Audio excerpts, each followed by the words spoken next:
বন্ধুরা, আশা করি তোমরা সবাই ভালো আছো। তো তোমাদের জন্য কিন্তু একাদশ শ্রেণীর শিক্ষা বিজ্ঞানের সম্পূর্ণ কোশ্চেন প্যাটার্ন, কোন কোন জায়গা থেকে কী কী প্রশ্ন আসবে, প্রত্যেকটা অধ্যায়ভিত্তিক ইম্পর্টেন্ট কোশ্চেন, 2 মার্কের কোশ্চেন, 5 মার্কের কোশ্চেন, 10 মার্কের কোশ্চেন, সমস্ত কিছু কিন্তু তোমাদের জন্য স্পেশালি শেয়ার করেছি।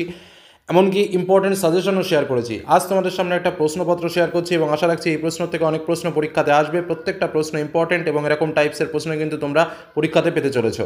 তো প্রথম প্রশ্ন যেটা হচ্ছে আমাদের 40 মার্কের প্রশ্ন থাকবে স্বাভাবিকভাবে।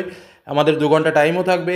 প্রথমেই আমাদের দুটো 2 মার্কের প্রশ্নের উত্তর করতে হবে, এই দুটো 10 মার্কের প্রশ্নের উত্তর করতে হবে। আমাদের প্রশ্ন থাকবে 3টে। তার মধ্যে প্রশ্ন রয়েছে, প্রথম প্রশ্ন, বৃদ্ধি ও বিকাশ কাকে বলে? বৃদ্ধি ও বিকাশের পার্থক্য লেখো। বৌদ্ধ শিক্ষা সম্পর্কে সংক্ষিপ্ত বর্ণনা দাও। শিক্ষার উন্নয়নে হার্ট কমিটির সুপারিশগুলো কী কী? নেক্সট আমাদের 5 মার্কের প্রশ্ন লিখতে হবে দুটো, যেখানে 3টে প্রশ্ন থাকবে।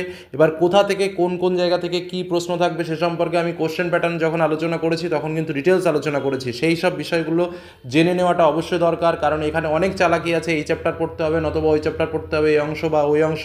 সেগুলো দেখার জন্য আমাদের ফুল যে সাজেশন ভিডিও রয়েছে সেখানে তোমাদের দেখতে হবে, অথবা যে অধ্যায়ভিত্তিক পার্টগুলো আমরা আলোচনা করেছি সেই পার্টটাকে ভালো করে কিন্তু দেখতেই হবে।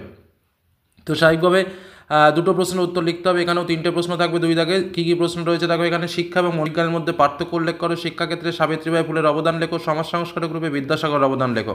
তারপরে স্বাভাবিকভাবে আমাদের 5টা প্রশ্নের উত্তর লিখতে হবে। 2 মার্কের প্রশ্ন। আমাদের মোট 7টা প্রশ্ন দেওয়া থাকবে। কোনো কোনো স্কুলে 2-1টা বেশিও দেওয়া থাকতে পারে, কোনো একটা স্কুলে 2-1টা কমও দেওয়া থাকতে পারে। এখানে ব্যাপারটা হচ্ছে স্কুলের হাতে যেহেতু প্রশ্ন রয়েছে সেহেতু অনেক বিষয় স্কুলের উপরে আমাদের ডিপেন্ড করতে হচ্ছে। এটা যদি বোর্ডের পরীক্ষা হতো তখন আমরা আমাদের মতো করে বুঝতাম এবং সেই পথেই কিন্তু সমস্ত কিছু এগোতো। এবার স্কুলের শিক্ষকরা সেখানে তাদের মতো করে একটা দুটো এদিক ওদিক করতেই পারেন, এটা সম্পূর্ণ তাদের ইচ্ছার উপর নির্ভরশীল। তো যাই হোক, যে প্রশ্নগুলো এখানে রয়েছে সেগুলো একটু দেখে নাও। শিক্ষা মনোবিজ্ঞানের সংজ্ঞাটি লেখো। বৌদ্ধ শিক্ষার 2টি প্রতিষ্ঠানের নাম লেখো।